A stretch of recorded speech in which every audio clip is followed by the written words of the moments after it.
This is Aquatic Intern, Claire Hanna. She will give us a little story. Fish, better or worse. Fish live in that water, so always an adventure. Amphibians, the ultimate sentinel. How are they doing? Once there was hardly an amphibian in the two marshes at their low point.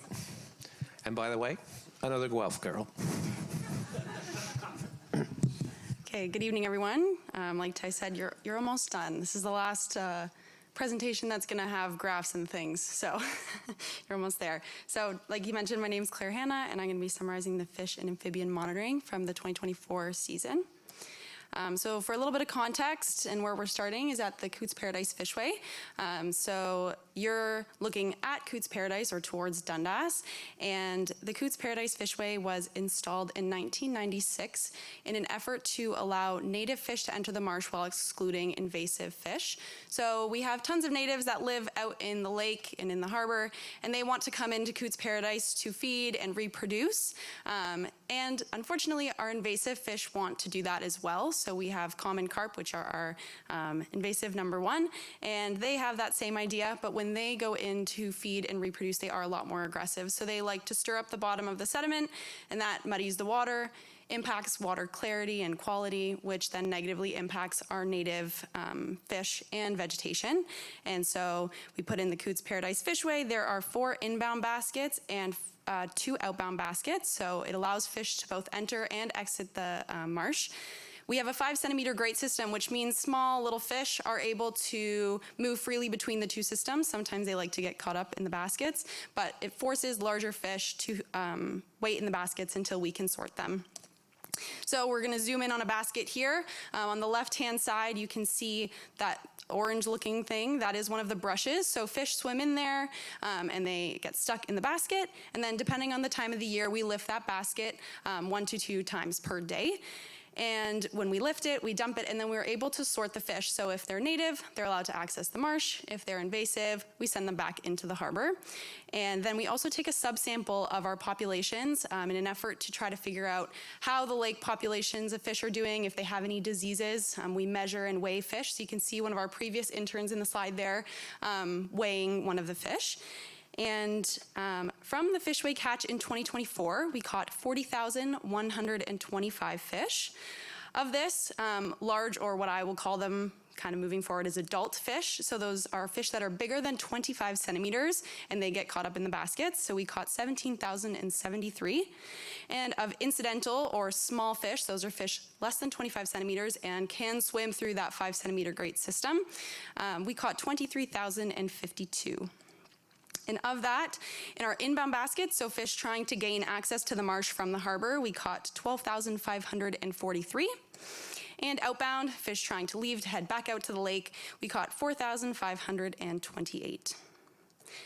So looking at the adult species list for this year, we captured 17 species, of which 4 were invasive. So those are shown in purple on this graph, and I'm going to be referring to them a lot. So that's common carp, goldfish, common carp and goldfish hybrids, and rudd. And one thing that I want to highlight with this slide, we did have a dominance of brown bullhead and white sucker.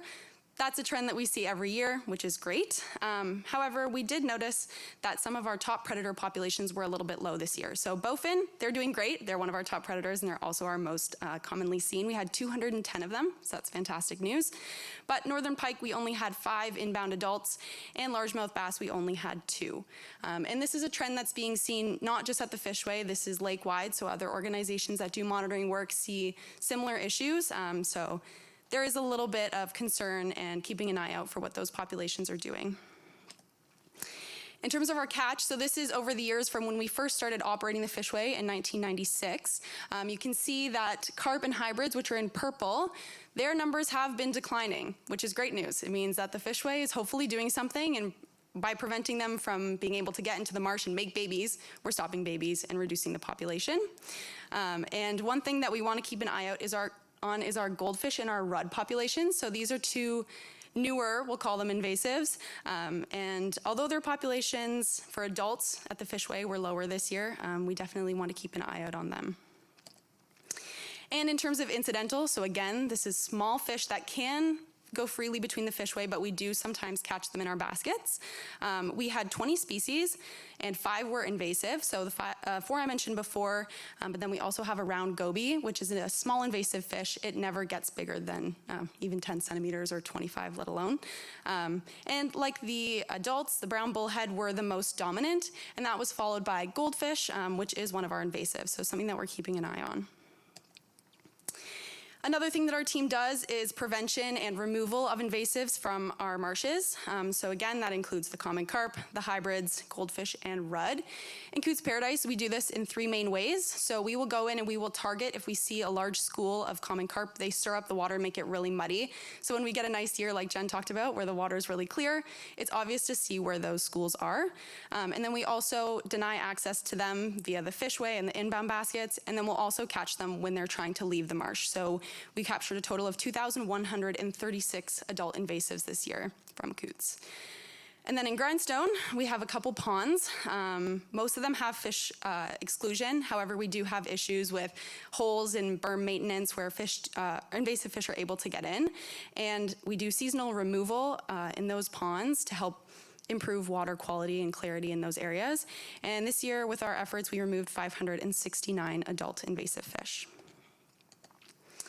Now jumping into our Young of the Year fish population monitoring. So we do this monitoring by boat each year. It's an effort to find out how our Young of the Year, or YOY, as I'm going to call them for the rest of my presentation, are doing. And we have 26 sites in Coots Paradise. This year we did 24. The only 2 we weren't able to do was West Pond, due to low water levels, because we do this monitoring in August. And then we also had 13 sites in Grindstone, and this year we were able to do all of those sites. And in terms of Young of the Year, for species composition, in Coots Paradise, we caught 692 YOY, and that comprised 13 species. One alarming trend that we saw this year is that goldfish made up 72% of that catch. So that means the baby fish that we're getting in the marsh, a lot of them are invasive goldfish. Luckily, right behind that, though, we had bluegill. Those are a native that I'm going to highlight a little bit later. And then common carp, which are invasive again, and brown bullhead. As for Grindstone Marsh, a little bit of a better news story here. So we only caught 284 YOY, but we also do have less transects. So we don't expect to catch as many fish in Grindstone. And this was comprised of 12 species. So we had bluegill at 55%, which is really great news because that's a native fish, like I mentioned. And then common carp, which is our invasive again. And then pumpkin seed, which is also a type of sunfish. And then we also had sunfish species. So these are little fish that are either a bluegill or a pumpkin seed, but they're too small to distinguish the difference, but they're native as well. So it's really good news that out of our 4 most common fish, 3 of them were native. And one thing we also do each year, so we can compare across each area, is we do it based off of the number of sites that we do. And so we have the number of native YOY per site. Traditionally, we actually have clumped natives and invasives together, but it doesn't give us a good idea of how our native population of young fish is actually doing. So this year we separated them out. And in Coots Paradise, we caught 6.75 YOY per site. And this is actually the lowest abundance that we've ever recorded since starting doing e-fishing monitoring. But I want to stress that that's not necessarily a reflection of the habitat that we have here on our property. As I mentioned before, if we see a decline in adult fish in the harbor and in the lake and then in our marsh, it makes sense that we'll then have less babies in the marsh as well. But better news story, in Grindstone ponds, we had a really good number. So we had 32.2 YOY per site, and most of those were comprised of bluegill, as I mentioned. And then in Grindstone Creek and Carroll's Bay, we only had 0.2 YOY per site, which seems really low, but it is a trend that we've seen for a long time. That is an area that doesn't have much habitat that would be conducive to having, the baby fish wouldn't necessarily want to live there. It's generally pretty open and doesn't have a lot of vegetation coverage. And then jumping into invasive, so I scaled these to the same number, so you can see there is a lot less invasives caught per transect, which is really good news for us, and it was a bit of a relief when I graphed these. For Coots Paradise, this year we had 22.1 native or invasive YOY per transect, and majority of those were goldfish, as I mentioned. And then in Grindstone ponds, we had 1.5 YOY per site, and these are protected ponds. And then in Grindstone Creek and Carroll's Bay, which is unprotected, so native or invasive fish can access those areas without any problem, we had 3.68 YOY per site.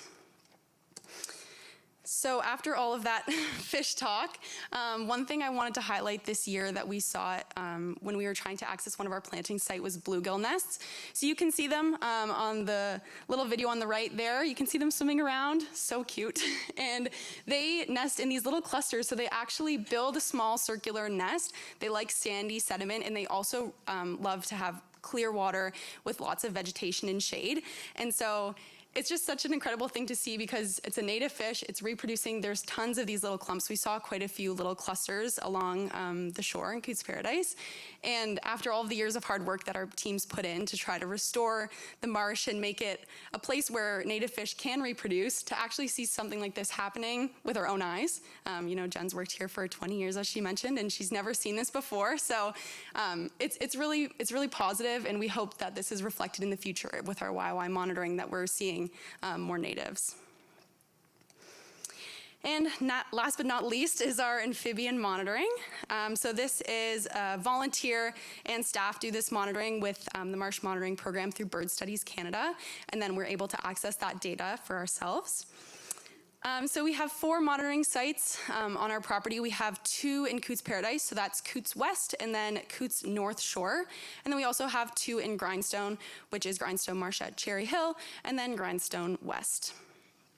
And we do these surveys after sunset, and they happen 3 times a year. So once in April, once in May, and once in June. So summing these all together, this is a combination of all 3 monitoring events. In Coots Paradise, we heard a total of 129 amphibians calling. Majority of those were on the west side of Coots, and gray tree frogs were the dominant species that we had this year, followed by American toads, green frogs, northern leopard frogs, and spring peepers. And in Grindstone Marsh, we had a total of 68 frogs. I will mention that in both of these locations, we also heard choruses. So in this situation, there's enough frogs that you can't distinguish how many there are. So there are more than that 68, but that's the full number that we got. And in this area, it was split pretty evenly between Grindstone West and in Cherry Hill. And we caught, majority were green frogs, so that was 41%, followed by gray tree frogs, spring peepers, chorus frogs, northern leopard frogs, and American toads. So we did have chorus frogs at Grindstone that we did not see at Coots Paradise. And one area that our team wanted to highlight this year was looking at data from President's Pond. So President's Pond is a pond that is located just behind McMaster. So as you're driving down Coots Drive towards Dundas, you'd see it on your right-hand side if you got out of your car and looked down. And that area has been prone to a lot of wildlife and roadside kill, not only for amphibians, but lots of other species.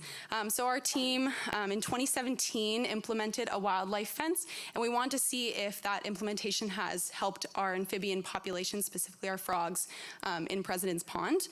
And so we started monitoring in 2016, and since then, there has been a small increase, not a significant one. Again, we're only getting this year, we only had 15 individuals over the 3 monitoring times. So that number is still very low. And so it means that there is probably something else that are impacting these amphibians, because it's a nice pond. There should be more amphibians than what we're seeing there. And that's an area that we definitely want to look a bit more into in the future. And that is all I have for you tonight. Thank you.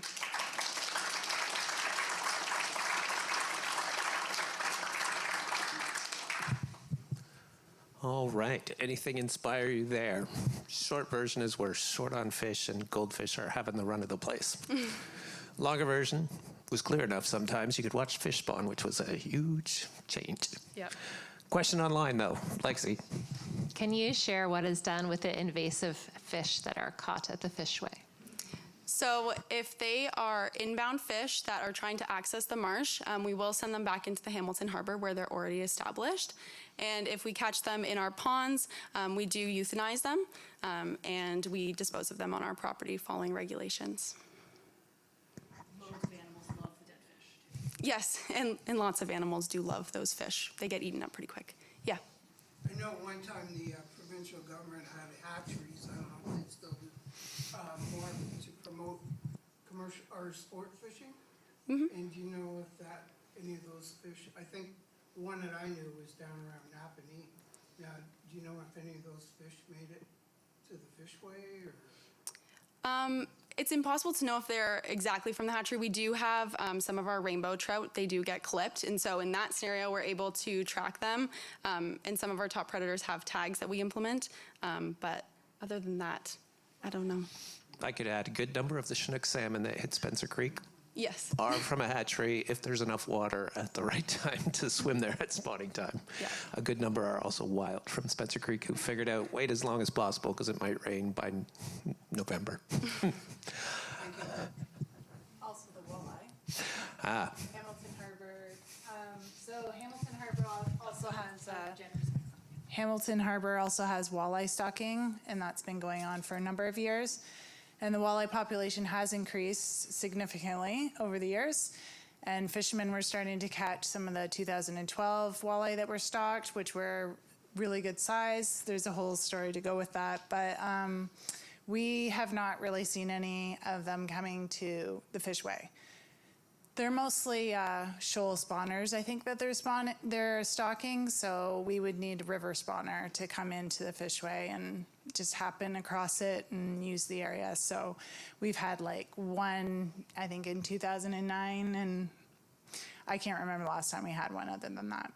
So didn't DFO try to do something with bluegill nests and it failed spectacularly, and you guys did way better? Talk about that. Sorry. Or not. So Sarah was just mentioning about a compensation project that took place in the marsh this summer to do with the sewage spill that happened in Shadoke, and they added some artificial substrate for the bluegill to spawn on, and it wasn't successful. But then the video that we had presented was like very close to that area, and we had seen them spawning on their own. So I think just clean up the water, focus on cleaning the water, getting the plants grow, and the fish will find where they want to spawn on their own. They don't need any artificial substrate. Yep. Do the salmon in the creeks reproduce? the question. Salmon in the creeks reproduce. Depends on the creek, but yes, absolutely.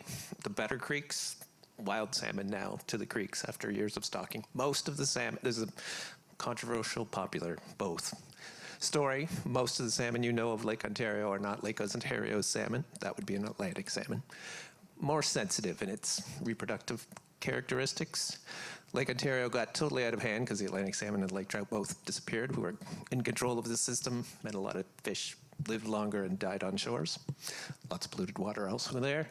Chinook salmon, also called king salmon, also called on and on they have. From the west coast, all salmon, the rest of them from the west coast, lots of species. The biggest one, the king salmon, really good at eating lots of fish so they don't die on the shore, so stocked the most. Turns into the one, well, that's really fun to try and go fishing for. That's pretty much what you see in the rivers is the big king salmon, which are several feet, and there's one's face right in the top right picture. There's no more coho? But now we're into the details of all the salmon stocking, which is online. Coho salmon, the next biggest salmon, stocked only on the U.S. side right now on Lake Ontario.